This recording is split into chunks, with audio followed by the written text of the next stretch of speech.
Greetings and salutations, Dota fans. Welcome into this, our last day of the Chinese qualifier. Been a long road for these two teams. And, yeah, one is going to Seattle for sure with a win here. Depends on, we'll have to wait and see how they pan out in the grand finals. They're going to go straight into the bracket. But one team's journey will end here right now, and that's going to be CIS taking on Dreamtime. We did our pregame, took a look at the two teams, and I think it all comes down to just a couple of factors. Dreamtime has amazing early and mid-game. CIS loves to take it late. Innately, how do you think that's going to play out here in our first game? I think the early game is going to be really, really important for CIS. I feel like if they have a really poor early game, Black does not get the farm he needs when he's playing a core hero like this Morphling or the Naga Siren. I think they're going to have a very, very hard time against a team like DT because they will punish you very hard if you do not have a good early game. Yep, well, we're going to jump right into the draft, as again, this is game one of a best-of-3 lower bracket final. One of these teams advancing into the grand finals where they'll meet LGD, and then, of course, in the process, they'll find their way to Seattle, at least as a wild card, if not more. One of these teams, though, well, they're going to have to wait until next year if they can't get it together very, very quickly. Dreamtime, drafting out that Brewmaster. We've seen Aaron all throughout the qualifier, Ancient Apparition to go with him. CIS, they're actually going to go with a very early Lifestealer pick, as well as a Sand King. Now, Lifestealer, Black certainly no stranger to the hero. I mean, if you've watched him and played against him, played with him as long as we have, we know just how much he's loved that hero historically. However, not really the trend that we've been seeing for the most part across the board for CIS. Instead, they've tended to favor super hard late-game agility carries. This time, though, looks like they want to get active early.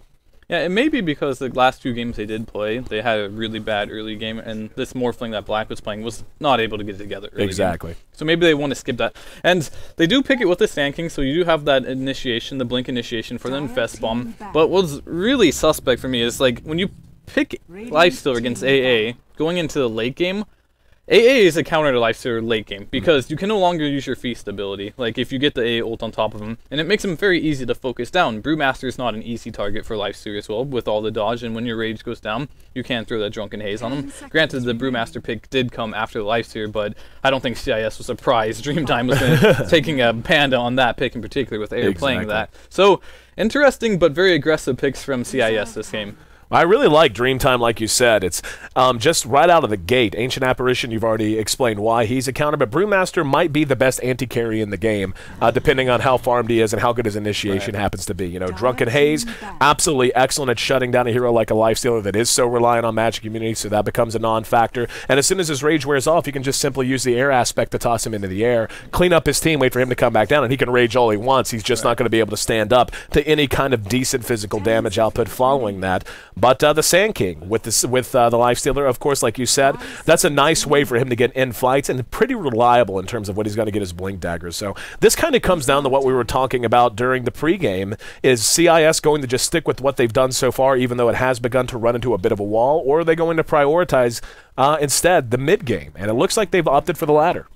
Indeed, and I should clarify a little bit on this AA Lifestealer matchup. Lifestealer definitely has the edge in the early mid game because he's a free kill. Exactly. But in the late game, Ancient Apparition makes Lifestealer's life very miserable. And we're going to have a Centaur War Runner pickup. And looking at our other bans here, Dreamtime did ban out the puck. A lot of teams in China do prefer that puck against the Brewmaster. You get that Blink Dagger, silence him before he can get his ult off, and the OD, which is generally just a hard matchup for Brewmaster. And for CIS, we do have the Wisp ban. I haven't seen Dreamtime play Wisp, but they are capable. In fact, I don't think I've seen any games in China with Wisp. Me either. Not yet, at least. Yep. But so interesting ban as well. And just in Darkseer would have been a good offlaner. Could set up a nice A ultimate into the Ice Blast. Oh, I mean, the Vacuum into the Ice Blast, which is good. And the Centaur War Runner, just a pretty standard offlaner, and I believe they just love playing that hero in general as an offlane in China, but CIS does love it too. So very aggressive from CIS here. And I actually really like the Centaur pickup. It gives them even more lockdown. Like, you've got a great way to initiate just with these first three heroes. If you can let a Burrow Strike, or even if you want to lead with the Centaur, you can do that. But basically, you've got a lot of AoE lockdown that if you can catch 2 or 3 heroes out, that alone can be enough to completely win you a team fight early on. Right. Whereas with Dreamtime already, you know, if there is a handicap you have with Brewmaster is is you're pretty much backed into a corner so far as fighting around his ultimate. I mean, unless you just have someone else on your in your composition that is really doing exceptionally well in the early and mid game, it all comes down to the downtime. You just have to fight around that, and CIS is the other way around. You've got 3 heroes already that are fine to go fight so long as they've got a mana pool and a blink dagger. Right. So they're going to be able to keep the pressure up. Dreamtime actually going to go with the Nature's Prophet. So it looks like they're not wanting to win the team fight advantage, at least not completely heads up. Instead, they just want to keep their options open and spread the map. That is very strange. For me, that just tips off they want to do some type of pushing strategy. Exactly. Because, like, just picking a casual Nature's Prophet does not seem good here. Like, you can just, as soon as you get Blink Daggers, they're going to have major problems. And we see the Rubik pick up, and right now, China seems to love Rubik, especially against these initiators like Brewmaster, as we saw in a few of the other games, where you blink in, instantly get telekinesis, and then burst it down. So it's a really good pickup for them. And they can also still Brewmaster's ultimate, which is pretty good, which it's really good, but it's not easy to take, because you can always run your brew back and then blink out. But if you do get it, that is team fight changing as well. And it looks like Dreamtime is going to go for that Morphling. So what would their last pick be here? I'm going to go ahead and guess Chen. That would be my best bet. That would make the most sense for me. Yeah, actually, like we were talking about before, we saw them have a lot of success with that previously. And yeah, I agree. Like, I don't know, though. Like, up against this lineup, basically they're going to be relying on a lot of split push and a whole lot of pressure because, you know, Sand King and Centaur, even if they're slow with their Blink Daggers or whatever, they still have no problem just coming out to fight and defend a tier 1. Like, they're fairly tanky. The Life Stealer, if he gets any kind of a decent start at all, is going to feel quite happy going toe-to-toe with a hero like Morphling, who takes a lot longer to come online. And this does feel like a little bit of a thin lineup from Dreamtime. I feel like CIS planned this out and said, you know, throughout most of the qualifier, we've been kind of pigeonholing ourselves in terms of when we want to fight. We want to do as well as we can in the early game. We'll take whatever's given to us in the early and the mid game, but mostly we're going to try to close our games out in the late game. And I feel like they've picked a very strong mid game lineup that, I mean, there's so many heroes on the side of Dreamtime that if they get derailed, it's just going to be so difficult for them to bounce back and actually deal with this. And we've talked about it throughout the whole qualifier. Brewmaster in particular, a hero who tends to give you a lot or give you next to nothing. Right. Right now with CIS, they can fight really well, but the one thing that they're lacking is counter push. They do have the Fade Bolt from Rubik, so when they do choose to fight these tier 1s, they have to commit fully. They just can't, like, poke them and buy time with a lineup like this. They can change that with their last pick. What it could be for them, I'd like to see some type of spam hero they put in the mid lane, but a lot of them have been banned out. I'm not sure what Inflame wants to play, because he is their mid player. I know he liked playing Invoker. He played a good Invoker. Puck is banned out too, so I guess we'll just have to see. I'd like to see some type of team fight, tempo control, and spammer to buy more time for Black to farm up if he needs to. And something that can lock down the Morphling as well could be really good, because right now all they have is stuns. They have no silences, which means Morph can do that. He can morph strength through every single one of their abilities right now, which could be a problem for them. Now, Storm Spirit's still available if they want to give themselves another option. That could be very good. Yeah, in terms of getting in and out. It lets you jump on heroes like a Prophet who's going to be by himself a lot of times, so if you can guess ahead of that. Also gives you an option, like you said, to get right on a Morphling to try to lock him down. And just think of the chain stun they'll have on at least a single target. If you lead with a Vortex, Burrow Strike after, Stomp after that. And, you know, it's not just that it's a single target stun. Everything else is AoE based too, so even if you do have teammates that want to come help out, they got to engage into a whole lot of pain to get there. But still waiting to see. For Dreamtime, I don't know, like, I like the Chen pick a lot, but that just feels like it can be so easily abused by CIS if they have a decent early game at all. Yeah, it'll be really reliant on CIS, and CIS goes for an anti-mage. All right. I like the Chen pick a lot now, because they have very little counter pick. They're still reliant on the Sand King getting a Blink Dagger and the Centaur, and if they do not have their Blink Daggers fast enough, or if Dreamtime gets enough talent, Lifestealer is likely going to be mid against the Brewmaster. Okay, so it looks like we're going to have a Lifestealer mid, Centaur Warrunner off lane, and our tri-lane is going to be with the Anti-Mage, Sand King, Rubik. And can they even contest it if they wanted to go aggressive? We'll see with what they want to pick as their last pick, because that will be their support pickup.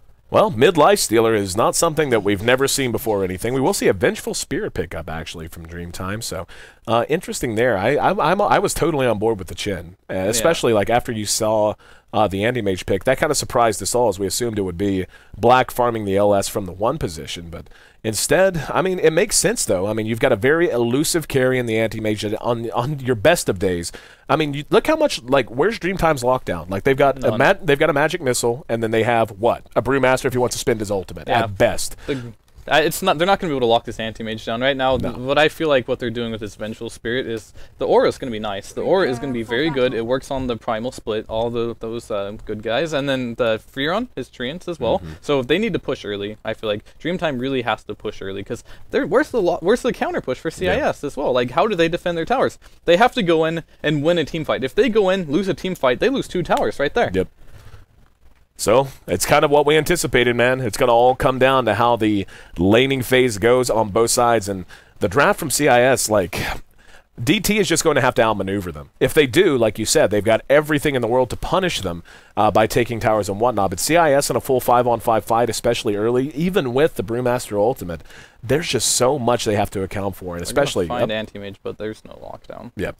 In Flames there as well. He'll take a little bit of auto attack damage, but they should be able to make it back to safety fairly easy. But quick pause, so hopefully this will be just temporary. But yeah, like the Vengeful Spirit pick in particular, that I'm a little I wonder about. I wonder if they couldn't have picked another support that would have given them a little bit more in terms of pushing their advantage early.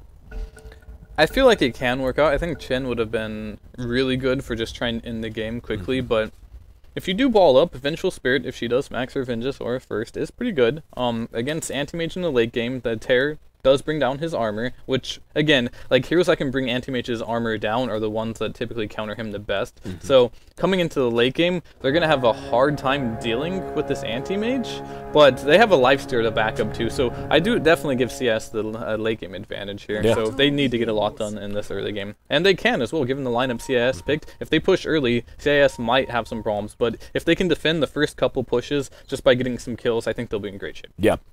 Taking a look as the lanes take shape.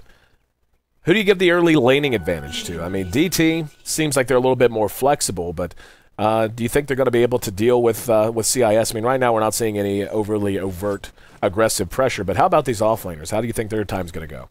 It's actually going to be the Lifestealer offlane in the Centaur mid. I think it's going to be a wash for the most part. Nature's Prophet's always going to get a little more in the offlane because he can just go jungle, so DT might have a small advantage in the early laning stage, but I don't think by much. And June, down at bottom we saw, he came forward. He's actually lucky he didn't go much further as the Vengeful Spirit did pick up that invis. Looks like he may have been they will aware go of on it. bottom lane with the missile. A little bit of harass, it looks like. He didn't want to wait for his buddy. The Chilling Touch was already used, so I guess they already did use that too. Yeah, June saw the Venge pick up that invis, I'm pretty sure, so he knew he had to be careful, couldn't come too far forward. How do you feel about this LS here? I mean, we can already see he doesn't have a single point of experience, and LS is not a hero that plays all that particularly well from behind. I mean, you can go into the jungle and catch up some, but for the most part, you want him to be effective earlier rather than later. We did see LGD run this once, and it was quite successful, but unfortunately, I think in that game in particular, he was given way too much. If they're able to get him to have no farm and get no experience, I feel like he may be a little bit of a liability for this team, because he doesn't really bring much to team fights. He's just trying to force, like, the logic here is like, okay, he has rage, he can dodge magic missile, and he's not going to die here, but if he gets no experience, that doesn't really matter too much. So they can keep him down almost fully, and he might have to rotate to the jungle and just start jungling. He did save his skill point, so that will be available for him if he does want to do that, and it looks like this bottom lane is going to be rough for him. Yeah, and that's kind of what I was thinking too, maybe rotate him into the jungle, and try to get maybe a catch-up Midas, something like that, just because, like you said, CIS does seem to have the superior late game. The Super is going to actually secure a haste rune here, so LS zoned off that, and yeah, he'll go ahead and take it in the meantime. But in mid, this mid matchup we haven't really talked a whole hell of a lot about. We actually see that there is a little bit of counter warding going down in the river. But the early CS favoring the Centaur. He's at 11 for the moment, just barely though. His air's right there with him. Pretty much a wash for the most part. Who do you think benefits the most from having this this kind of middle ground mid lane? I mean, the fact that neither hero is really going to be able to pressure the other. Is that a bigger win for the Centaur or for the Brew? I think it's pretty much the same situation for both. They both want to get their Blink Daggers up and get active early, so I think this mid lane is going to go exactly the same for both teams, which makes it very even. The only problem I see right now is just this Lifestealer is not getting much. While in the meanwhile, the Nature's Prophet, he is up to level 3 now. He's pulling the creep wave, messing with Black's farm just a little bit. But yeah, right now the early laning phase is going to be going towards DT just a tad. And I can't stress enough, this Lifestealer pick, it has to get in a lot of work and infest games, because God knows it's not going to have the farm this game. No, exactly. And yeah, I'm a little questioning the decision to send Centaur into the mid lane. I mean, Centaur benefits a ton, but oh, he has clap up, but Bottle's going to be used. almost got a kill there. But, you know, Centaur just functions better in the off-lane position. I mean, if you send the LS mid against the Brewmaster, he's going to get his farm. He's going to get CS. He's going to get good levels. And then even if you want to swap him at some point, if you really need to catch the Centaur up, or even send him into the jungle to jungle together. But as it is, the LS is 1 CS, and what is he, like maybe level 2 at this point? He's about to crack 3. He has a big wave, which means looks like they failed their pull through, which is going to give Lifestealer a lot of farm. Oh, they actually just want to dive him and push him out, so I guess that was intentional. The Nature's Prophet going to TP in as well. They're going for an early tower push. Yep, July's there. There's the magic missile, but he does rage through it. So June getting a little bit of help as they're going to go ahead and try to push this tower. IO is there. Has 2 points in the Fade Bolt. He'll go ahead and use that to try to pull the creeps, get a bit of damage done, but buying only a marginal amount of time. No other reactions are coming. This tower's already down to about a quarter health, and it doesn't look like DT has any intention of vacating the lane. Inflame is actually dragging some creeps with him down towards that Invis rune. In the meantime, the Tier 1 kept alive a little bit longer by the glyph, but only a little bit of time as Prophet does take the last hit. So there's that early push we knew they'd face. Yeah, that's what they need to do. They need to push as many towers early as they can, because they are running a dual carry lineup with an anti-mage, which, first of all, I'm not the largest fan of anti-mage. I think it's good in some games. It's really good against Morphling, so that is why they picked it. But it's a lot of farm to have, having a Lifestealer and a Centaur, and on top of that anti-mage. So they just need to push that advantage as much as they can. We're talking about it throughout the draft. DT is a team that will push any advantage, or if you give them any space, they will just go take it and they will go far with it.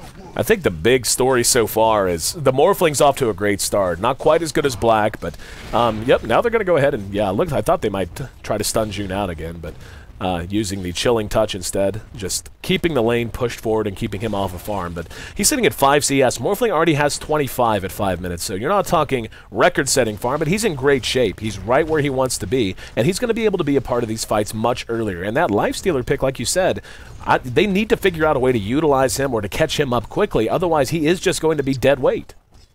Yeah, he will be indeed, but there's no way he can really catch him up, and he's going to just have to get infest ganks with Centaur's early Blink Dagger. I feel like that's the only way they can make this work, and he can spend a lot of time infested this game and kind of be like, not really a true carry because they have the anti-mage, but more of a ganking position. So it's going to be up to Centaur, I feel, to get that Blink Dagger, or else he doesn't really have any other initiation. Well, Sand King could get one too, but he's pretty far off. I actually feel like it's going to be on both of them. The Sand King and the Centaur are going to have to carry so much water for CIS. With the Lifestealer needing kills and needing to be a part of the action even though he's underfarmed, and with Black just needing time to get the anti-mage online. June's actually taking a lot of right-click here, and they're not going to pursue him out. He did have Rage if he needed it. Just level 4. Now here comes Inflame. He's going to rush up. He's going to be stunned. Now the Stomp, though, does manage to catch out Super. There's going to be a very nice Sprout that catches both of them. And now June trying to run for it. Will be able to make it back to safety. Nope, waveform there to finish him up. First blood drawn by June. AO now in his sights. Don't know that he's going to have the damage before he can make it back to the tower. But 2-0. DT takes the lead, and no good Sprout. This Prophet play has been excellent, however. It's going to be a double kill. Yep, they're going to end up getting the Ancient Apparition. So, selling out to bring down the Rubik, not really paying for itself as they give up a couple. Make it 3-2 now as the dust settles. On mid lane as well, they're going to air. He does have the ultimate up, and he might have to force this out. He can kill the Sand King if he does, but no, Sand King's going to back out.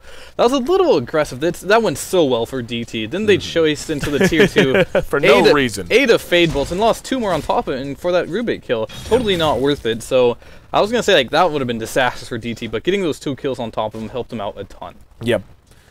And CIS, this is what we kind of expected, but I'm actually even more impressed with DT in the way that they're pressuring June in particular. I mean, he is just completely left behind. DT now, they're going to rotate Air and Dreamy U. Air with that ultimate up, he is level 7. They may try to dive, and they just recognizing where the weak link is. Like we said, he was going to be a liability, and sure enough, he is. Let's see how much they want to commit to this. June still playing very cautiously right in front, and he's going to eat a lot of damage there. Half his health bar gone after that waveform. He's just sitting under the tier 2. He will try to come out, it would seem. A lot of patience from DT, as they know this is a kill worth getting, but not one worth overly investing for. And yeah, it looks like they're just going to show themselves and decide to maybe push. In the meantime, at top, here's another smoke on the way, this time from CIS. They want to get in July. Inflames there, has Stampede, will use it. They're going to chase him down. He has 0 mana. Burrow Strike, Stomp, and a lot of damage as they make it 3-3 now. Meanwhile, bottom lane, they are still pressuring that tier 2. June has yet to be dove. Air has yet to use his ultimate even, so being very patient with using his split. And looks like they should be able to bring this down. June maybe going to go for the deny, but even then he has to be careful. Morphling actually secures the tower kill. So XDD, despite that one kind of silly death, is in great shape. He is beginning to pile up gold quickly. His whole team should be in good shape and money after those 2 kills. Like, every single one have their core items. And on top of that, Nature's Prophet, he's getting very close to that hand of Midas. If they can protect this top tower right now, they're going to be in great shape right here. CIS needs to take trades where they can, if they can. They're going to be forced off the tower as air shows up. And this is really where that Brewmaster pick comes into play. You know, we talk about it all the time. He either gives you a little or he gives you a lot. But at this level, you know, at this stage of the game, his ultimate is just so overwhelmingly powerful in what he can do even against groups of enemies by himself if he gets the split off, that you just can't rely on. It's like, oh, it's just Brewmaster, we'll be fine, and decide to hang out in lane. He can punish you and will punish you, especially if he has any rotation from his supporting caster. That tower remains standing largely just because he showed his face. 3-3 at 9 minutes in. Let's take our first look at the gold graph and see how things are going. That's about what we would expect. 2 towers down on the side of CIS, about 3,500 gold lead for DT. The experience is actually slightly in favor of CIS right now, but they just have so much work to do to get the Lifestealer online and to make sure that they're able to get Black to the late game. Yeah, and right now the big worry for CIS is both their Blink carriers are halfway there, so they're not even making that good progress on it. And Venge is going for that pushing build, only 1 point in the Magic Missile, leveling up the Wave of Terror, and most likely going to get the Vengeator right after to help with these pushes. Yep. Air just makes this so difficult for them to even want to engage in. Basically, you have to one-shot the Brewmaster. You have to stun lock him and kill him. He's at full health and full mana, or he's just going to punish you. What did he get? Managed to get clapped there, yep. And the timing, wasn't sure if he got that or something else, but wouldn't have mattered. He wouldn't have gotten the ultimate to begin with. So they are going to be forced off for a minute, but they'll be happy to reset and just take another push at that, I bet. Yeah, and they're probably waiting for the Ancient Apparition ultimate on bottom. One more creep, it will be online. Radiant's top tower. And He's going to take a lot of damage. Wow, XDD caught completely unawares down in the river, and that's actually an excellent kill. I mean, it's not enough to swing the game completely, but it's certainly enough to buy them a lot more time than they would have had otherwise. Yeah, he just kind of walked up to him, stomped him, and then we had this stolen Panda Clap, which does a ton of damage. Maybe he was underestimating that, but he was trying to wave out. He was just a little slow. He got caught mid-animation and just bursted down. But big kill, that brings Centaur close to his Blink Dagger, and they definitely need that. They can start doing some Infest ganks when that's up in about 100 gold. Yep. In July, rotating mid to help push. He did finish his Midas. The Midas came out just about a minute and a half ago, so decent timing on that. And, you know, that's something else we're going to have to worry about, and it does help to account for Black at least a little bit for a little while in terms of being able to rotate around the Nature's Prophet, and we're going to see Inflame maybe engage on the XDD here. This is going to be an infest gank if they decide to go for it. Nope. Looks like got a little too close, and yeah, he's just going to hang out for the moment. But being able to rotate the Nature's Prophet around to not only split push, but to help shut down split push from Black, it's going to be a nice asset that they can draw upon later. And finally, the Blink Dagger is done on the Centaur. Yeah, it's going to be a big deal, those 2 deaths on Morphling. That puts Anti-Mage way ahead in farm now. So those 2 deaths hurt him a lot, but I think at this point DT's not really looking to go for that ultra late game. They just want to push and group up and get as many towers as they can, and probably racks early this game. But this kind of secured. Anti-Mage is going to be farming a lot better than Morphling, and that puts him in a little uncomfortable position. Dual Blink Daggers are done now. As we see, the Sand King has finished his as well, and we'll see if they can put them to work for them. Right now, Inflame and the Lifestealer wasting a lot of time. They're going to rotate down the Rubik. They need to make this work because he's been sitting down here for about 2 minutes now doing nothing. And XDD are very well aware that there are a lot of people missing on the map, tucking himself up into the woods and not going to show his face until he feels safe again. In the meantime, Black taking some much-needed farm here in mid. That Battle Fury is getting very, very close, has the Perseverance and the Claymore already done. At top, the Tier 1 being assaulted for the moment. We can actually see the Treant being used to scout the woods to see if there's anyone back there. At bottom, some help teleported in. That'll be aired. They might be able to bait this out. XDD still hanging. Here comes the Ancient Apparition ult, cutting straight down the river. And let's see where it's going to connect. He's going to go ahead and use it there. Prophet takes the tower kill at top. They do manage to get AO with that, but no one else. So a whole lot of maneuvering on both sides, but neither team overly committing to each other. Black and Demons now rotating up the top. Let's see if they want to start a fight. Black's going to show himself. Demons blinks in the lane, and here we go. He's going to use Sandstorm, but the Magic Missile is there to follow it up. He's already down to half health, eating so much damage off of the Chilling Touch. and ends up feeding that one. Black, in the meantime, still farming away, but a good pick-off for DT. Yeah, that was a great bait from the supports of DT. They just baited out their profit a little bit, waited for the Sand King to come, and just got an easy kill. And that's what they need to do right now. If they wait too long and allow CIS to get the pickoffs, they may be in serious trouble. So things are going good for DT right now, except for we almost have that Battle Fury up on Black. This is going to be extremely fast, considering he already has the power treads on top of it. He's got 98 CS, while the Morphling's only sitting at 69. Yep. June's going toe-to-toe. Now they're going to go ahead and get a stomp off. They can kill XDD here. It'll be a big strength throw. There's going to be the Stampede to slow him. Doesn't have waveform for 2 seconds. There's the Burrow Strike. Do they have the damage? They just can't bring him down, and he does manage to waveform a little bit away. They're going to continue to pursue him out. Finally, they clean him up. That's twice now that Morphling has died, more or less unnecessarily. That time, a little bit more chicanery from CIS helped make it happen. But if he keeps dying and the Lifestealer keeps making up ground, this is going to be within reach for CIS very quickly. Yeah, that was actually his third death. The first one was by the tier 2 tower, got fade bolted over. The second one was in the river, just catching a hoof stomp before he even had Blink Dagger on Centaur. That one was a little more well-executed gank, but he needs to be more careful on how he uses that waveform. You can't aggressively farm with waveform when there's heroes off the map, like the Lifestealer and the Centaur. Yep. And looks like we're going to have a smoke going out for DT, and this Panda ult has still not been used, and it's 14 minutes into this game. Yep. How do you feel about that? I mean, obviously he could have forced it, but I think it's a good call for him to just keeping it constantly off of cooldown for when the right moment does arrive. He hasn't needed it yet, but an Epi is going to be going on bottom lane here. Oh, he has no mana for a Burrow Strike, so just going for hoping the Centaur could catch a stun, and that's going to be a break that DT can use to push mid-tower, and they don't have Epi now, so this might just fall, but we'll see. Just Super and in July for the moment. Here comes June. He's going to go ahead and open wounds on the Super. There's going to be the Stomp to follow it. They're going to try to reinitiate. Next been used. There goes the AA ultimate in Flame. Will end up dropping at the end of all of it. And Brewmaster ulti finally in play. They chase Rubik down on into the jungle right near the Dire Side Secret Shop. This should be an easy kill for them. Even the Nature's Wrath is there. Follow up with the Rock. And down he goes. So CIS manages to get the Venge, but they end up giving up the Centaur and the Rubik by the time all is said and done. Black, in the meantime, though, is continuing to get his work done. That Battle Fury came out not long ago. Actually, yeah, the average Battle Fury time, just about 17 minutes. He got it up 2 minutes shorter than that.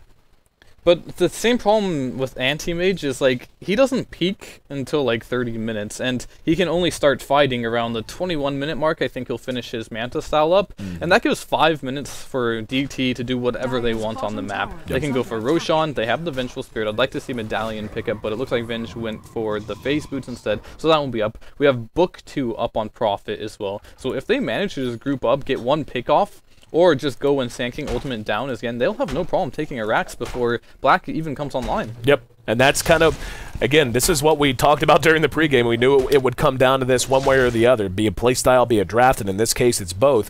Can DT get enough work done to knock CIS off before they get the late game? And conversely, can CIS buy enough time for Black to become that late game monster that he loves to be? And so far, I mean, it's standing at 6-6, but I agree with you. I feel like DT is in phenomenal position. And CIS, even though they've got the Battle Fury up on the Anti-Mage, which generally speaking feels as if it's a timer, as if it's like, okay, you need to, the enemy team needs to do X by Y. I actually don't feel like that's the case right now. I feel like DT is in complete control. They're 5 towers down at this point, and they're probably going to go for that 6, seeing that the Nature's Prophet just picked up Book 3. It's 16 minutes in, and he has a Book 3. One good thing they do have to deal with it is Infest. You can infest the book and instantly kill it, so that will be available to them. But it's other than that, that's going to be really hard to deal with for them. Like, that book, on top of, like, the Treants and then the Auras and the Panda, they have a great lineup for just getting in there and pushing, and we're talking about how this Morph was falling behind, but his role this game isn't too important. It's just the way they drafted. Oh yeah, but just think what kind of position they'd be in if he hadn't died 3 times. Like, think about how good they would be looking right now. There's going to be an AA ultimate shot down towards that bottom tower. We'll end up just hitting June.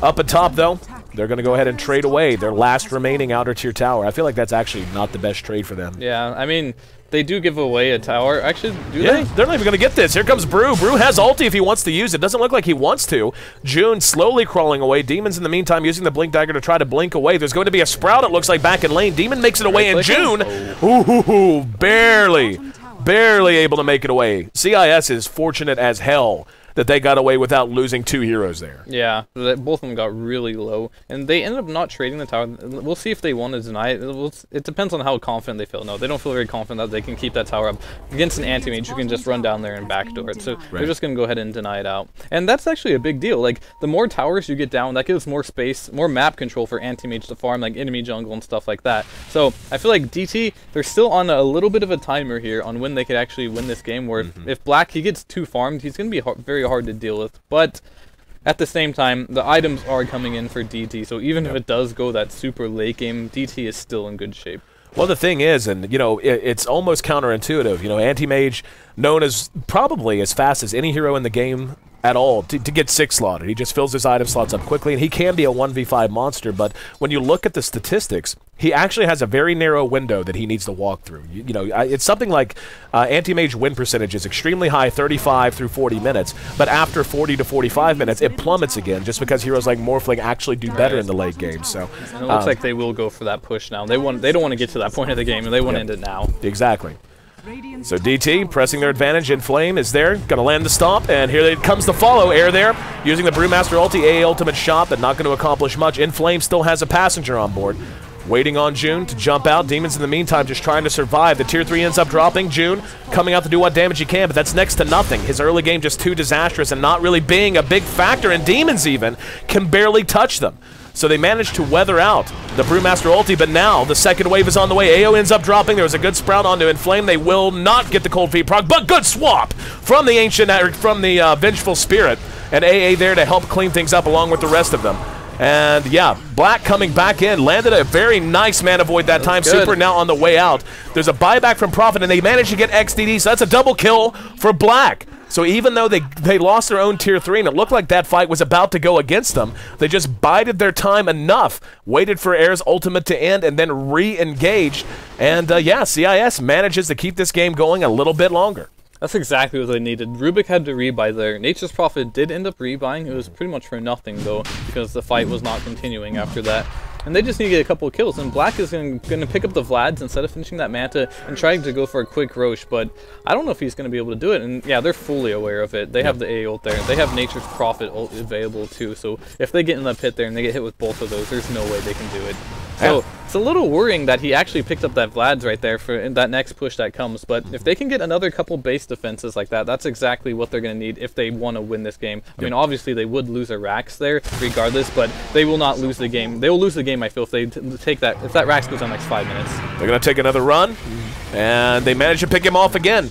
So Nature's Prophet, who bought back in that fight and didn't really contribute a whole lot on the return. Now, though, they're going to engage onto the Centaur behind that. Demons went for the Burrow Strike. There's going to be an AA ultimate that's shot as well. Black trying to make it away. He was caught by the Ice Blast, as was Demons, as they both hustle back. Black should be fine, as he's able to just blink away Demons. Survives the frost damage as well.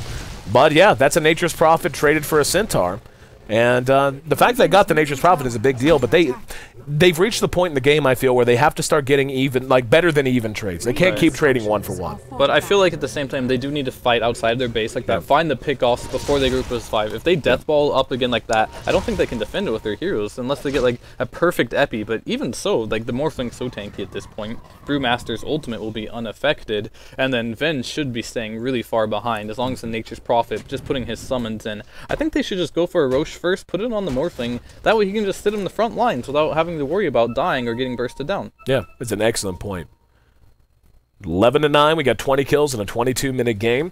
CIS with Black finding his farm quite well. He's actually out-farming a Midas Nature's Prophet. That's no small feat, even for a carry like an anti-mage. If he can keep this pace up, he'll be fine. Problem is, behind him, it's a huge fall-off in net worth to get down to the next highest, which now, believe it or not, is the Lifestealer, who's sitting on about 7,000 overall net worth, but still nowhere near where he needs to be. Demons gets eyes on XDD. Here comes the rest of DT.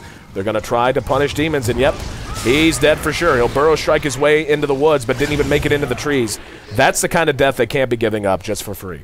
Yeah, and he does have rebuy, so if he needs to, he'll rebuy. It's only 30 seconds, so if they can stall for that amount of time, that would be good. They could also, they're just going to force it now. And top lane looks like Anti-Mage is going to get a free tower. He's even engaging on the XDD and doing fairly good damage. Yeah, Black doesn't care. Black plays as aggressive an anti-mage as you're ever going to see in your life. He just knows the matchup so well and knows when he can do this. Now he has to make a decision, though, if and when he's going to come home, as it looks like DT is grouped and ready to take another run at this bottom set of racks. It's naked racks as the tier 3 dropped last time around. Inflame going to be heading on back to the house to help protect what's theirs. June, infest in, infest out, just trying to clear out the creeps as best they can. There's going to be a lip, and now the counter initiation, they're going to come back in. The split goes off. Let's see if they can catch anyone. Stone manages to catch the Centaur, but they're not going to dive it too far back. XDD still up and running, but June is eating so much damage. He has to get out of this fight, and he already used Infest. He has no way out, and he will end up dropping to a waveform follow-up by XDD. Here comes Demos using the epicenter, but the damage is just so lacking. Air, in the meantime, will reassemble XDD and Air now. Brewmaster roll. Oh, did he get it? Yeah, he did. So he's charging out and turning it around with nice plays from the Rubik. XDD, now the last one standing, he and Air being pursued. They're losing the racks to summons right now. It's going to go down. The racks back at the base being completely neglected in favor of chasing out XDD, and they're going to end up really regretting that. They do end up losing the racks back home, like you said, so even though they win the fight, even though they win the battle, they may have lost the fight overall. Luckily for them right now, getting that trade wasn't so bad for them, especially if they get this Roshan on top of it. I mean, they're going to lose their racks. That does suck, of course. But when you have an anti-mage, you have a hero that can clear it out very quickly. Sand King's another hero, if he does get caustic eventually, can clear out the waves very quickly. And it looks like they're going to scout at Roche, but I don't think there's anything they can do about this. It's going to be a free Roche. This feels like one of those games for me. It's like they keep trying to push, and they keep failing, but they keep doing it, and they're just giving CIS a huge advantage now. Well, it's reached the point where it felt like they wanted to throw bodies for a little while, but the problem is they're throwing more than bodies. They're throwing gold, they're throwing kills, they're throwing Roshan, they're throwing everything straight to CIS, and we can see, yeah, the gold lead has been cut down roughly in half at this point, and we're just at 25 minutes. Now, Brewmaster has finished his Scepter, but Black is becoming a gigantic threat all across the map, and this is where his experience on this hero. We saw the stat come up, hang on, actually, Ice Blast, whoo, barely dodged as Black makes it away. He will be spotted with the Wave of Terror, but he should be able to make it back. They have no lockdown. Yeah. But yeah, that's a factor, the fact that they have no lockdown, but also Black's experience on the hero. He has so many more matches played in a professional setting on Anti-Mage than anyone else in Pro Dota. He just knows the matchups and knows how to handle them so well, and now you're giving him everything he could want. Yeah, I was really worried, like I was saying, like around the 15-minute mark, like the next 10 minutes are going to be crucial for DT and what they can get done, mainly for CIS if they can weather the storm there. And I think they've done a pretty good job at this point. So this next fight is going to be much more difficult. They're having difficulties winning these team fights, and on top of that, Anti-Mage is getting more farmed and he has an Aegis. So if the earlier pushes were really hard for them, the next one's definitely not going to be any easier. Both teams just setting back and catching their breath for the moment. Looks like Sheep's on the way for in July, and they desperately need that. They have to have more ways to account for Black. Otherwise, the late game is just not going to go their way. So he'll be getting that. Is this a game you think, even where a Brewmaster, now that Scepter's done, he might look at something like a Sheep? I think a Sheep could be good for him. I think an Assault Kuros would be very good as well for them. Extra armor, minus armor for the Anti-Mage, and some more right-click power, because this Morphling right now, his farm isn't that impressive at all. He died way too many times. He's sitting at 4 and 5 right now. He did have a lot of early tower advantage, but he was just sitting at his towers being afraid against him too. CIS is in July, engaged at top. They're going to use spin the epicenter just to make sure this kill happens. We'll get him. Yeah, and I mean, Air's going to come back in, though. Let's see if he can get a return kill. There's a 4-staff Inflame trying to make it away, and swapped by Vengeful Spirit. Nice play that time by Super. And, yeah, I mean, getting the profit down is nice, but you're not in a position where you can really have heroes off the board at the same time. They can punish you for it. Still, I really like the way CIS is taking the fight to DT, even if it is just a break-even proposition at the moment. Yeah, if they can get kills and buy more time for Black to get his next item up, he's up to 3.6k, and I'm assuming he's going to go for that heart next. Just be really hard to kill. Go in with the Aegis, and if you bring him down once, good luck bringing him down twice, kind of thing. So. Yeah. Like, as long as you can stall, I think it's a good favor for them. They're going to go on Black, but, like, how do you kill him at this stage? He's going to get 4-staff out by Sand King. So, at this point, CIS is gaining map control back, which is a big deal for them. Not just, honestly, it's not even that they're getting map control back. They're playing right in the face of DT. Yeah. It's one thing to have a little bit of room to maneuver. It's another to seriously be like Black, who chased a Morphling all the way back to his tier 3. Like, CIS is actually really setting themselves up well, and he's actually going to go for BKB instead of a heart. How do you feel about that? Let's see, what spells do they have here? I don't think he needs a BKB. I think a heart would have been a much... It would have been a better play because they don't have much lockdown to begin with, and if he does get the Drunken Haze on him, he can remove it with Manta style. And there's nothing else that BKB really blocks. It doesn't block the Ice Blast, so it'll allow him to get in there, but I feel like he's going all in for like the next 5 minutes here. He feels like he's really far behind and he needs to win these fights. So it's kind of an all-in move for him, I do believe. Yeah, I was kind of curious about that too, because all game we've been talking about the lack of lockdown on the side of DT, and then like you said, you start to look at the abilities that they have that can manipulate Black a little bit. They don't really have a whole lot that makes him worry, and it just, yeah, it's kind of a curious pickup for me too, as the Heart did seem to make a lot more sense, but for the moment, he's farming fast enough that he can buy just about anything he wants. And it's looking more and more as we get close to 30 minutes, like this is going to go to the ultra late game. Who do you favor, all things being equal, if, you know, on both sides? Who do you think has the better lineup for the late games? CIS still yet? I think it's definitely CIS. Yep. Panda does fall off a bit, and on top of that, CIS has so much lockdown to help this Anti-Mage do the damage, and they have a Lifesteer as well, who did pick up a Halberd. I was wondering what he's going to do with his next item, so he does go for the Halberd there, and if he gets more farm as well, he'll be a factor later on in the game too, picking up stuff like Assault Kuros, Centaur going for that BKB, which he basically has right now, Yep. and then Sand King. They just have so much disable for Black now. They can just lock down heroes all day for him if he gets enough farm. Yep. For the moment, DT not only unable to pressure CIS, they haven't really had a chance to cross the map. They're just doing such a good job on the side of CIS to now pressure just whatever points they can and keep DT constantly coming back to defend towers and so on. And it's getting to a point where they're going to have to make something happen. Otherwise, CIS is just going to completely spiral out of control. We can see June, as you said, picking up the Halberd. Nice call there. Eventually, he'll even be able to get something like an Abyssal, just for one extra little bit of lockdown if it reaches that stage of the game. But Black is just huge, man. He's got 2K aside from everything we already see. And XDD, engaged now at bottom. He's morphing strength. Will be able to waveform away. And yeah, like that's just more time. Yeah, he has to go back to base now, heal up. More time, he's off the map. And his farm right now is... It's not enough. It's really not enough. I would say DT would be okay late game if they had like an ultra farmed Morphling, but he's struggling really hard this game. CS is putting a lot of pressure on him, and he doesn't have much backup as well to create space for him to farm. The Prophet has majority of their CS right now, which is fine, but he went for utility items. He doesn't really hit that hard. They don't have a hero right now that can kill Black. Speaking of Black, looks like he's ready to try and take another tower. Oh, good deny from in July, but still, they're just continuing to lose their toehold here in this game. Their Aegis will be reclaimed in just a few seconds, so CIS not wanting to press the issue too hard, but, you know, they've used it very effectively. Black's net worth now up to 20K. He's damn near double the net worth of the Morphling. That's how much of a lead he's generated for himself. Yeah, he's getting really ridiculous right now, and something curious for me is like looking at Ancient Apparitions items. He's going for a book over Scepter, and that kind of just shows the state of the game, what DT's thinking. Like, we need to push and win this game now. So going stuff like book instead of Scepter is going to really hurt them in the late game as well. So I feel like this game is really slipping from DT's hands right now. I would go a step further and say it has. Now, they're the ones that are now in the moment of desperation, whereas I think, yeah, look at this. It's the first time all game that CIS has held a lead. So you're talking half an hour of Dota for them to get things back under control. And look at the experience. Just a massive jump for CIS, who for the most part saw their Lifestealer completely shut down, and the early game wasn't even going their way. And, you know, looking at where we stand now, do you feel like it's been a failure to execute on the side of DT, or CIS just executing better?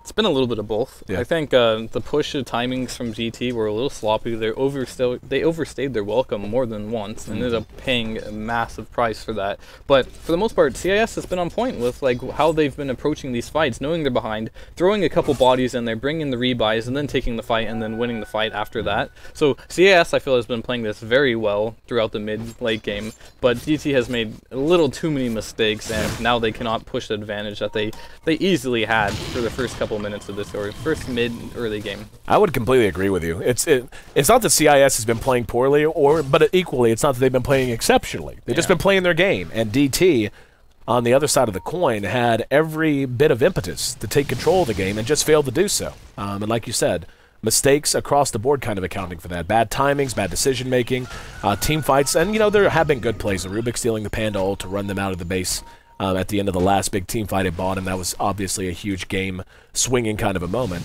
But for the most part... Black is running into, like, their whole team. All right, he thinks better of it. Yeah. Black. So the Aegis did just go down, though, so maybe that's what they're waiting for. Yep. Roche will be back up in just a few seconds now. Roche pit fight, who do you give the advantage to? It depends on the initiation. Like, AA ult, if you do land it on a bunch of heroes at the Roche pit fight, I'll always give the advantage to team with AA, but if it misses, CIS just has way more to work with as far as, like, lockdown and team fight.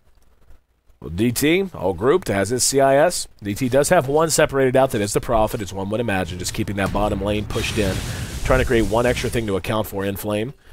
Sells out on a couple of Necro Creeps. Roche is up, so we should be seeing both teams begin to meander their way down towards the pit sometime in the near future. But as you can see, that Necro pickup on the Ancient Apparition, very telling, as you had mentioned. Only the third time this patch that an Ancient Apparition has built a Necronomicon. Yeah, it's just Ags is way too good on that hero to like pass up in most games. In some games where you know you need to win early, like this is a game where DT had to win early. We're questioning the draft at the beginning, but they had the tools to win early. Oh, for sure. And it's gotten to the point where it's like they haven't won early, so now they're kind of in a corner right here, and they're just like thinking of ways they can back into it. And I don't think Necrobook is your answer at this point, though. Yep. Well, it's, you know, the word that we used during the draft was thin. DT had a lineup that was going to be good at a number of things, but it was very narrowly defined. And CIS, great team fight, great late game, solid mid game. They just needed initiation. The Blink Daggers were out quickly on the Sand King and the Centaur, and they've done a good job of putting them to use. And both teams, for the moment, you can tell the pressure's beginning to build. They're not playing nearly as aggressive as you would expect at this stage of the game, especially CIS. I feel like CIS could actually be playing much more aggressive than they are at the moment. They definitely need to be at this point, because maybe they're waiting for Black's next item, but after Black's next item, they really need to push advantage, because that's only going to give time for Morphling to catch up, and Antimage at that point is basically 6 slotted. He'll still have that Vlad's he can deal with and make something new with, but you know, he doesn't get too much more scary after that point, whereas Morphling has a ton of room to work with here as far as items go. But you think Butterfly or Heart for Anti-Mage at this stage? Or there's the Abyssal too, so I'm thinking Abyssal's probably going to be his choice, but it could be any of those three, and it's really player preference, but if you can lock that Morph down with an Abyssal Blade, that's going to be huge on how easily you can kill him. That's a great point. We see CIS dipping their toe in the water, such as it is, trying to see how the Roche pit looks and feels, and what the reaction from DT was going to be. DT was spotted, reacting quickly in July, has now gone top. Necrobook 2, now done on the Ancient Apparition, but it just feels like it's kind of, I mean, Book's always a good item, but at 35 minutes in the Anti-Mage, in the shape he's in, it just almost feels like the time for Necrobook has kind of come and gone. Yeah, it has. Like, at this point, Ancient Apparition, he can just put Books in for scouting Roche at this point, which isn't entirely bad, but an Ags would have a much bigger impact, but maybe he felt like he couldn't farm it anymore. Maybe he couldn't have. Who knows? And what is Air going for? He's just saving up. He's not farming too well. He's not getting a next item up anytime soon. He's only up to 2.2k gold. Venge is just using all of her gold on bracers at this point, so she's not getting anything new either. Got an earn. Yeah, she has an earn? Oh, yeah, she just bought it. So just bought it. More gauntlets, nonetheless. And we have a BKB up on Morphling, so he does not go for that Manta style and just finishes out the BKB, which is a good item against Anti-Mage, because Morph's problem is if he loses mana. And when you do have that magic immunity, you will not get mana breaked, which means you'll be able to morph your stats and you won't die as quickly. So he definitely needed that, but he also needs like a Butterfly of the such as well. And they're going to scout out Roche yet again, but they're not going to, they're just going to back out. So I thought he might be able to They might engage in the jungle here. Here we go. Stampede's going to be used. They're going to go in. A great stomp. Manages to blow one up immediately. And Air follows up with the ulti as well. There's going to be a swap to get one out of the way. But they're trying to follow it up. June just chopping away. In the meantime, Black chasing down Super and In July along with Inflame. Inflame uses his own BKB. Super not likely to make it away safely and will not. That's going to be a 2-0. As DT caught with their pants around their ankles in the jungle, and in the meantime, they're going to try to react, and they know that if they don't move in and do something, then they're going to end up giving up much more. Will be a Butterfly pickup for Black, but they're not going to be able to bring down Roshan nearly quick enough, as Black is hitting hard and hitting fast. Now, with that Butterfly done, he's ready to move in. This will be an Aegis for him as well, and we'll see. I would imagine he'll end up selling that Vlad's after this.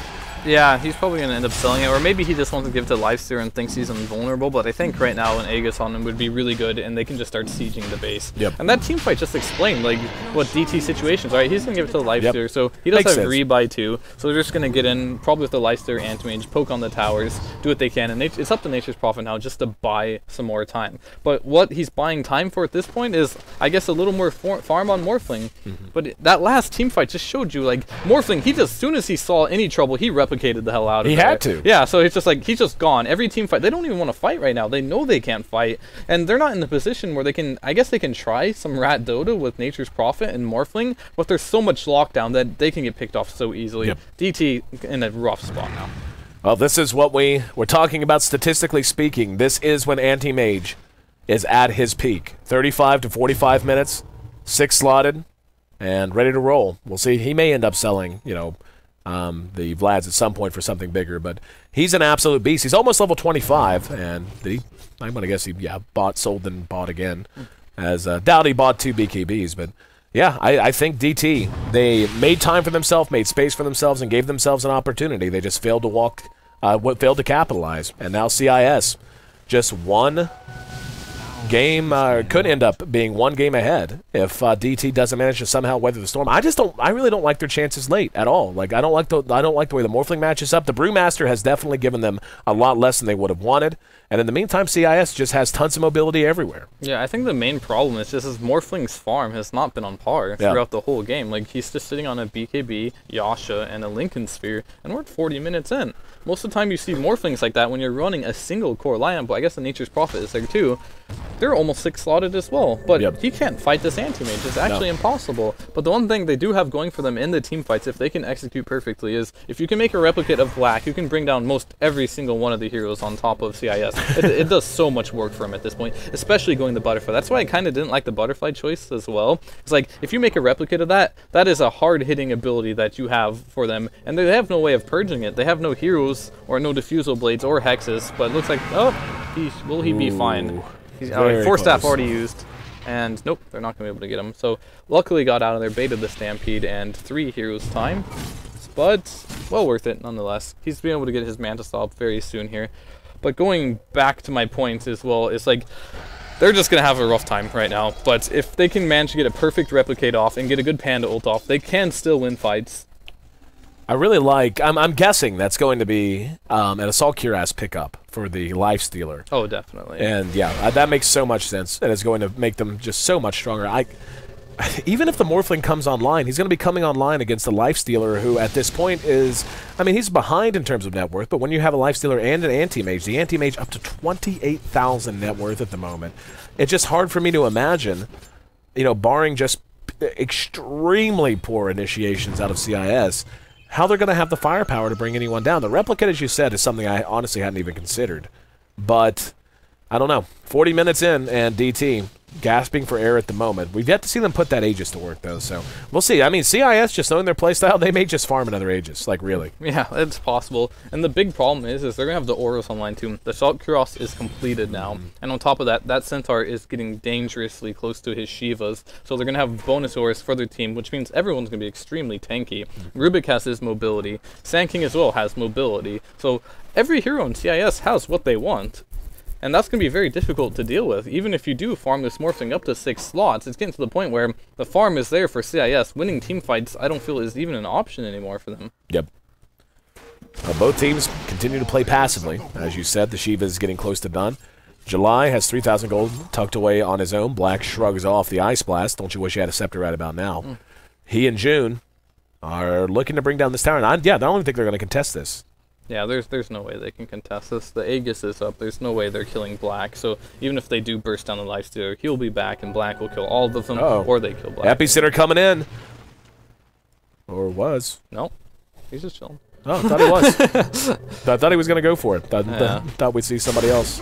He TP's back. He's just going to farm that up. He's up to 3.7k gold, too. Yep. And one thing he can go for, he could actually get that Hex. Yep. Or a Diffusal Blade. If he's predicting that they're going to make copies of Black in the fight, you can easily purge that off, or you can Hex it instantly. So what he goes for is another Vlad's for Black, which is an okay choice too. So they have no way to deal with the Anti-Mage illusion other than just clicking it down, which should be sufficient. They have enough damage. Oh, and the Hex will be deployed. Yep, they're going to try to catch Black out. Black blinking away. June's the one who's caught. Aegis still has some time left on it. Likely to end up losing it here. He has 60 seconds left.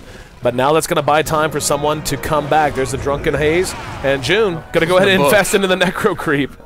And now he's obviously in some trouble. Now he's going to come back. Here comes Black, maybe looking to jump in. Air Spirit tosses him into the air, though. And June going to work. There's going to be a stampede. AO's trying to catch someone out.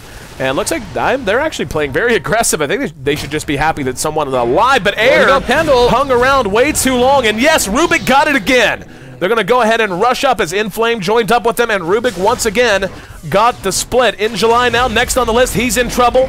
And what looked to be a nice chance for them to maybe pop an Aegis and pull back after a deny turns into another win for CIS. Buyback forced out of the Prophet. June's going to go ahead and bail, and it looks like, yeah, they're going to go ahead and just fall back to play it safe.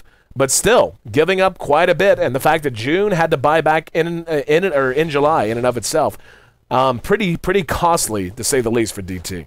Yeah, CIS is playing this so carefully. I felt like after that Aegis went down, Black could have just went in there after they popped everything, because he bought a BKB, and at this point, BKB is not really doing much for him, but if he does go into that BKB, he can just kill people easily. But they ended up losing the Aegis outlet, got a couple kills, forced the rebuy, and more importantly for next fight, Panda ult was stolen by Rubik, so he will have that again. I'd really like to, I doubt this will happen, just seeing how CIS likes to play, but I'd like to see them push with that next Panda ult. Yep.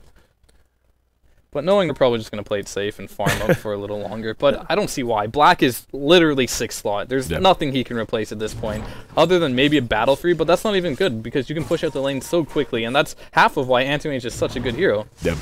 And they actually caught the replicate. Yep. Not a big deal. They thought it was real, but... Well, Black, like you said, has been a beast. He's actually almost double the Morphling at this point. He's sitting at just south of 31,000 overall net worth. And the Morphling at 17. And, you know, you hate to lay it on someone, but XDD, he made so many mistakes early. 4, 5, and 4. His impact on the game has been negligible, at the very, very kindest is the way you could say that. But, and you know, the sad thing is, it didn't need to be that way. There was a point, going back about half an hour ago, when DT was in complete control of this game. Yes. Like, it didn't look like CIS was going to have any chance outside of Black just getting lucky and bringing down towers with split push if they didn't react. But instead, you know, Morphling feeding a few kills and it snowballs into this. And he's forced in going to a Monkey King bar. He has a Demon Edge on the courier, and that's not something Morphling wants to build. He's all about those stat items. And basically in this matchup with Morphling and Anti-Mage, it's big. Who gets the butterfly first and forces the other guy into the MKB? Right. And in this case, it's Morphling doing that, and he's already on the back foot, so they're going to have some problems here. It looks like they're going for a smoke gank, but they're splitting up completely, so I'm not sure what their plan is here. Whole lot of targets in this bottom lane, and Inflame actually uses the Shivas. And now he's going to run right into them. They're going to try to jump on XDD. BKB is going to be deployed. Panda split immediately used, though. And DT already loses one. But, yeah, like the rest of them are just trying to run. We could see 2 splits out at once and trying to keep up with who they're going to be able to track down. Looks like, yeah, there's a Fire Spirit. Not sure, yeah, the Earth Spirit's actually in range. That's where he's going to reassemble. He's got to be careful. And, yeah, he's going to get caught when all's said and done. He gets the clap off, but now the reinitiation, he dies for free. That made 0 sense. Like, I understood turning around the Earth and the air and the Fire Spirit, but that's when you just run your Earth Spirit to safety. Yeah, I think he wanted to blink out there, but he like doesn't have auto attack turned off or something, and ended up hitting Centaur, which canceled his blink dagger because of return, and ended up not being able to blink out of that position. So, but kind of a risky play, not just running it out completely and trying to sit it in the corner there, and he gets punished for it. So yeah, right now we're just waiting for CIS to finish this game at this point. That's kind of how it feels, isn't it? They haven't even tried fighting in the last, like, you know, 30 minutes, like you said. Yep, it's been a while. And looks like they may be ready to finally make this happen. Here comes the teleport in off the bots. Sand King in position. Primal split on cooldown for another 25 seconds. Rubik. That is their strongest hero right now, that illusion of black. Rubik's going to lose it. In the meantime, yeah, the illusion of black. It's a great way to put it. But looks like CIS is just going to wait on another Roshan. So 50 seconds until Roche will be back up. Don't know that DT, outside of an immaculate Ice Blast, is going to have a chance to contest for it, though. Yeah, they can't really fight anymore at this point. Morphling, does he finish his Monkey King bar? No, he's getting close. He still has that Demon Edge. And his buyback will not be available either. I think he's going to go all in on that. And that next fight is like really going to be... They have to kill Black twice, actually, because he has rebuy. So no matter if he has an Aegis or not, which he will not take, he's going to have a rebuy. The only way they can win this game is if they can pick Black out twice. And that's going to be a tough task. Roche should be back up just about now.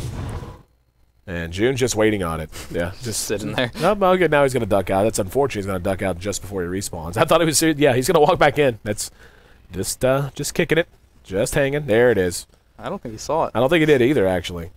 Someone will poke in again. Yep, AO sees it. Here's the pings.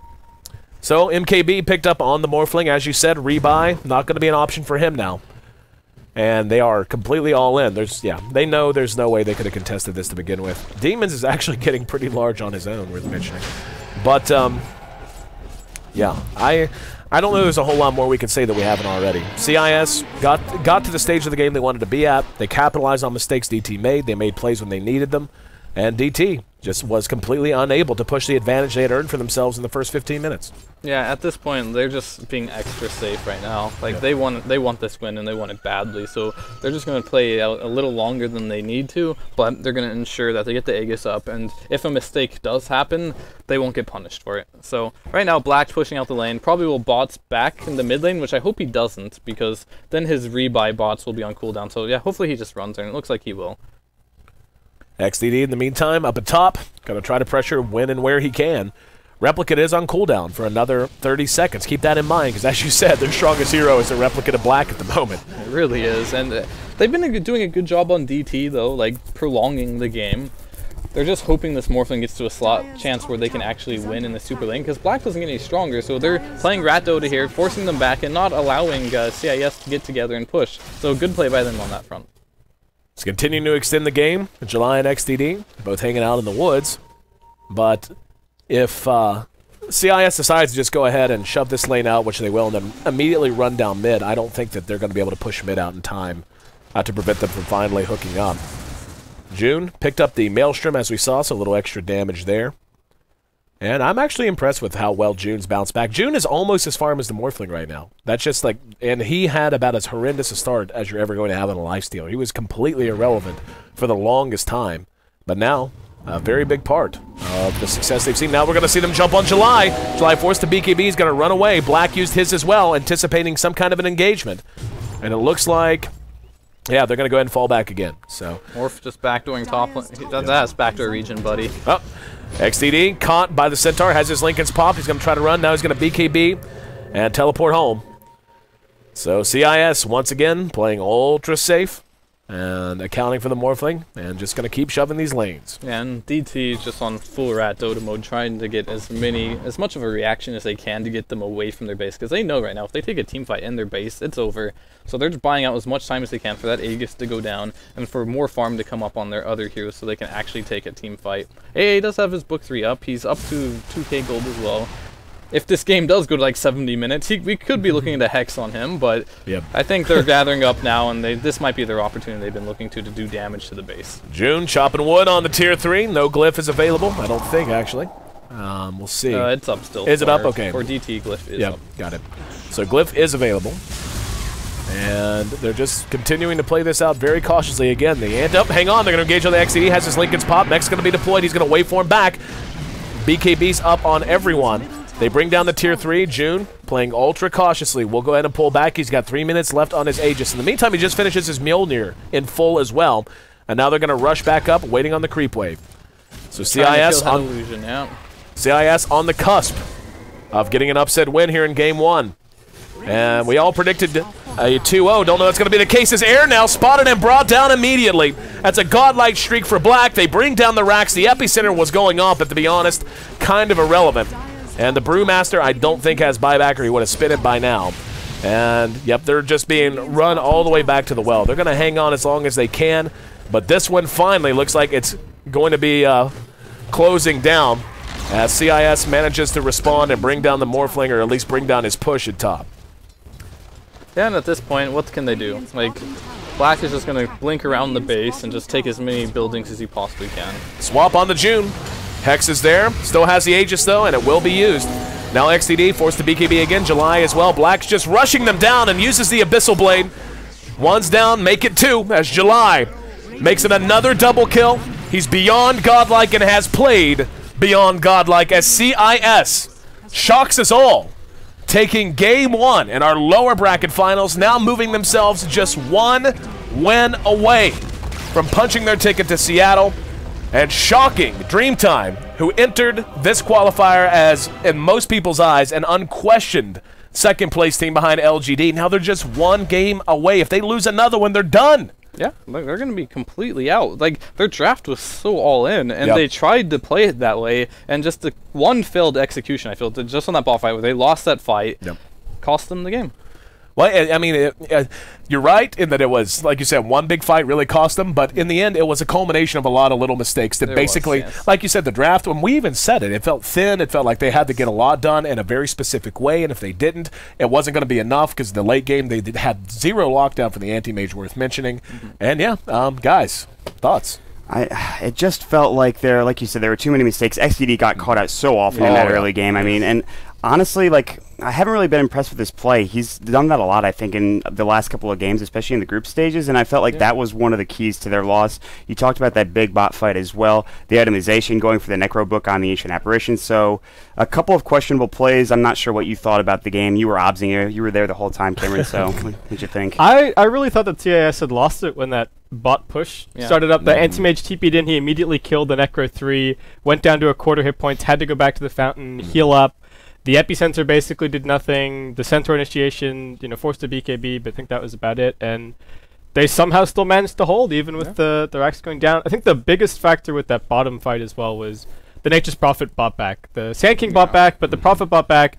And at that point, the fight was already over. That was a huge stumbling block for In July. I think if he hadn't bought back there, they would have had the Hex a little bit faster, and it would have maybe snuck under the BKB from the anti-mage, and had they had that Hex to be able to deal with the AM 5 minutes earlier, then maybe it could have been a completely he bought back, if I'm not mistaken, he died again like 60 seconds later. Like, it wasn't in the fight, but it's like he bought back, went to lane, and died. Yeah, they tracked him down. The Centaur and the Sand King did a really good job in the whole game of just always putting pressure on In July, and In July was making riskier calls as far as his farm was concerned. There are a couple of moments where the Centaur and the Sand King were off the map, but he said, okay, look, I'm still going to try and go for these creeps. I'm going to assume that they're trying to gank somebody else, and every single time he did that, they were there waiting for him, and they got the kill. So props to props to CIS for putting all that pressure on the Nature's Prophet. I see CIS played amazingly. Yeah, they played really well. I mean, for the most part, like DT, we questioned if they could get a lot done early game, and I think they did. For the most part, they got a lot done. They got to where they needed to be. Almost, they just needed to get a little further, but they couldn't get that extra inch. And then CIS were just played so well at that point, they just denied it from DT and just took the game. Yeah, like, I mean, again, I think it all comes down to, in large part, to like you said, they just needed that extra inch, and they could have had it, would have had it, should have had it if they just hadn't given away a millimeter at a time with all these little things. But just as much as we could say that, CIS, like you said, played fantastic. Black played great, and now, believe it or not, this storyline is just one game away. We could see Black's return to Seattle. No clue if he'll actually make it into the overall bracket, but DT, if they were to take their exit here, it would be undoubtedly, I think, one of the biggest shocks, if not the biggest shock, of the entire qualifying process so far. So, definitely looking ahead to Game 2 of this best of 3, the lower bracket finals here at the China Qualifier, our TI4 coverage presented by Monster Energy here at the North American Hub. Stick with us. We'll be back with CIS versus Dreamtime, Game 2.